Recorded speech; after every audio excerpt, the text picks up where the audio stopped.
Had he survived the assassin's bullet in 1963, John F. Kennedy would be 72 today. It is for his untimely death, not his life, however, that most Americans remember him, a fact his relatives are trying to change. One part of that change comes from the daily walking tours of his Brookline neighborhood and home. Marcus Jones paid a Memorial Day house call. This Memorial Day in Brookline, dozens of sightseers quietly, respectfully trace the early footsteps of the nation's 35th president. Look, ask questions, but don't touch anything, all right? Here's the First Mrs. Kennedy's tapes. On this date 20 years ago, this three-story home where John F. Kennedy was born was officially dedicated a National Historic Site. So you had the master bedroom here, and across the hall was the nursery. The president was born in this bedroom at approximately 3 in the afternoon, May 29th, 1917, 72 years ago today. It was hard for me to believe that he would have been 72 years old today. I always think of him as being in his 50s. He epitomized everything about the 60s, being the youngest president, and it's kind of difficult to realize he would be a senior citizen today. Whenever you think of John Kennedy, you think about youth and the Peace Corps and all the things he did to try to get the young people involved.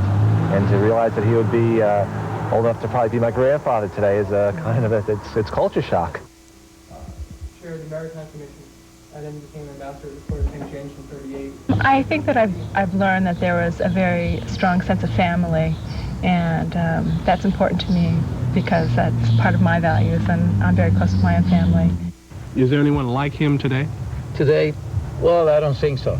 What's your impression of JFK? Oh, that's a tough one. Very charismatic. That's what makes it interesting to see the area that he grew up in. As I said, from the Kennedys' first home, and I'll try to tell you a little bit about the house itself. In addition to this home where President Kennedy was born and lived for 4 years, the National Park Service also conducts a walking tour of the president's Brookline neighborhood. One can see the church where he worshiped, the elementary schools he attended, and this home on Abbotsford Road, where the Kennedy clan migrated as the family expanded. Here we are. This is 51 Abbotsford Road. It's the Kennedy's second home here in Brookline. And I'll tell you a little bit about it. It was built in 1857. Do we make too much of the 35th president? I don't think so.